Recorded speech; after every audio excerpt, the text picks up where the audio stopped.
영상 큐티 6번째 시간입니다.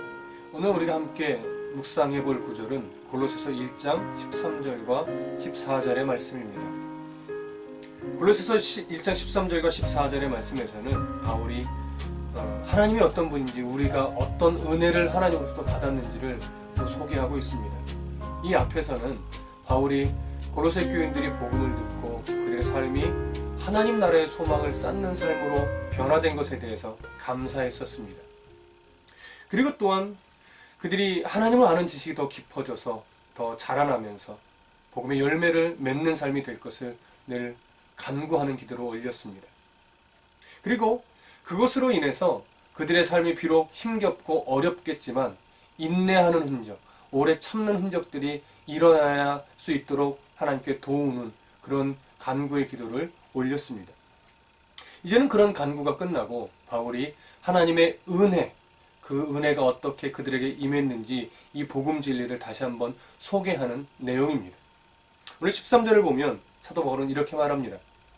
그가 우리를 흑암의 권세에서 건져내사 그의 사랑의 아들의 나라로 옮기셨으니, 흑암의 권세에 우리가 있었다라고 표현하고 있습니다. 흑암의 권세에 있던 우리를 하나님의 은혜로 선택하여 건져내셔서 하나님의 아들의 나라로 옮기셨다라고 하는 내용입니다. 이 내용은 기독교 교리의 아주 중요한 핵심이 되는 내용입니다. 여러분, 어떤 사람들은 기독교가 예수 믿는 자들이 구원받는 것이 너무 불공평하다고 합니다. 어떤 사람은 구원받고 어떤 사람은 지옥에 간다는 것 자체를 인정하지 않으려고 합니다. 왜냐하면 그 기준이 너무 싫다라는 겁니다. 그러나 성경은 그 기준이 불공평하다고 말하고 있지 않습니다. 이순신 장군은 예수님의 옛자도 들어보지 못했는데 왜 지옥에 가야 하느냐라고 말합니다. 그러나 그것은 우리 모든 사람을 중간선상에 놓고 보고 있기 때문에 그러는 것입니다. 성경은 우리 모두가 중간선상에 있어서 누구는 지옥으로 떨어지고 누구는 하나님의 나라로 들려 올려지는 것이라고 말하고 있지 않습니다. 아담과 하와 이후 우리 인류의 대표인 그가 범죄하여 우리는 이미 범죄의 가문에서 태어난 자들입니다. 그래서 우리가 무엇을 잘못해서 죄인이 아니라 죄인으로 태어났기 때문에 죄인인 것입니다.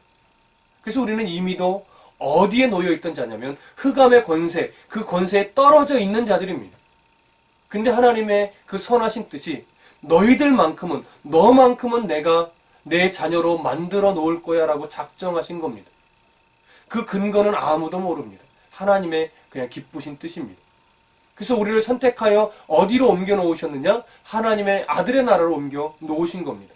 따라서 선택을 받아 구원을 받은 백성, 예수 그리스도를 영접하여 하나님의 백성이 된 우리들은 감사할 것밖에 없습니다. 그러나 흑암의 권세에 이미 놓여서 끝까지 하나님을 거부하고 있는 그 자들은 불공평한 것이 아니라 원래의 대가를 그냥 그대로 받는 것뿐입니다. 이 사실을, 이런 놀라운 은혜를 받은 자들이 바로 우리들이고 골로새 교회 성도들이라는 사실을 다시 한번 강조하여 주고 있는 것입니다. 그런데 그 골로새 교회에 침투한 여러 이단적인 왜곡된 변질된 복음은 그것으로 전부가 아니라고 자꾸 말하는 것입니다.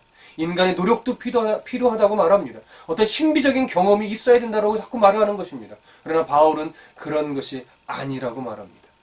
구원의 관계에서만큼은 인간의 어떠한 노력이나 어떠한 다른 것들이 추가되거나 첨가될 수 없음을 분명하게 말하고 있는 것입니다. 그래서 하나님의 은혜로 우리를 흑암의 권세에 놓여있는 우리를 선택하여 하나님의 아들의 나라로 옮겨주셨으니 우리는 그저 감사할 것밖에 없음을 우리는 아셔야 됩니다. 아니, 인정하셔야 됩니다. 그리고 늘 입술의 고백으로 감사하셔야 될 겁니다. 오늘 하루를 살아가시면서 내가 정말 이렇게 큰 은혜를 받은 자로구나 하는 것에 대한 묵상을 더 깊이 해보시면 좋겠습니다. 이 큰 은혜를 받았는데 좀 삶이 불편하다고 우리의 입술에 감사의 열매보다는 불평과 원망과 짜증만을 내뱉는다면 우리는 참 그것만큼 부끄러운 모습이 없는 것입니다. 이제 14절을 보시면 바울은 이렇게 말합니다. 그 아들 안에서 우리가 속량 곧 죄사함을 얻었도다. 여러분, 그 아들이 누굽니까? 바로 예수 그리스도이십니다. 그분이 십자가에 죽어주신 이 사건으로 말미암아 우리가 속량 곧 죄사함, 죄 용서를 받은 것입니다. 헬라어 성경으로 보면 그 아들, 그리고 그 죄, 그리고 그 용서를 받았다고 다 관사를 쓰고 있습니다. 붙이고 있습니다. 바로 예수님이 죽어주신 그 은혜로 때문에 우리가 지옥에 떨어져 흑암의 권세에 있는 그 죄가 용서함 받은 것입니다. 그래서 하나님은, 그리고 바울은 의도적으로 여기에 그 죄 용서라고 의도적으로 기록하고 있는 것입니다. 왜요? 변질된 복음이 예수님의 그 용서만으로는 부족하다고 자꾸 떠들어대고 있기 때문에 그렇습니다. 아니라는 겁니다. 오직 예수님의 십자가만이 우리를 구원에 이르게 한다고 하는 이 사실을 분명하고 정확하게 바울이 지적을 하고 있는 것입니다. 여러분, 혹시 지금 신앙의 삶을 살아나갈 때에 구원받기 위해서 신앙의 여정을 걷는 분 계십니까? 여러분, 분명하게 말씀드립니다. 잘못되셨습니다. 우리는 구원받기 위해 신앙의 걸음을 걸어가는 것이 아니라 구원받은 자임을 이미 확인하여서 구원받은 백성이고 하나님의 아들의 나라로 옮겨진 백성이기 때문에 신앙의 걸음을 걸어가셔야 하는 것입니다. 11조를 많이 내야 구원받는 것이 아닙니다. 봉사를 많이 해야 구원받는 것이 아닙니다. 교회의 어떤 직분을 감당해야 구원받은 것이 아닙니다. 아무 조건 없이 예수 그리스도의 십자가에 죽으신 이 은혜 하나만을 내가 믿고 인정함으로 그 구속의 은혜가 내게 적용되어져서 이미 우리는 구원받았습니다. 구원받은 존재이기에 우리는 하나님 앞에서 거룩한 백성으로 살아가야 하는 것입니다. 그래서 14절에 우리가 죄사함을 얻었다라고 성경이 말하고 있는 것입니다.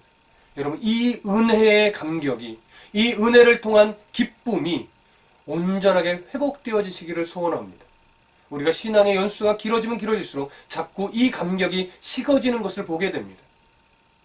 내가 당연히 구원받았다라고 생각하고 나는 구원받았으니까 이제 내 마음대로 살아도 된다라고 생각하기도 합니다. 여러분, 아닙니다.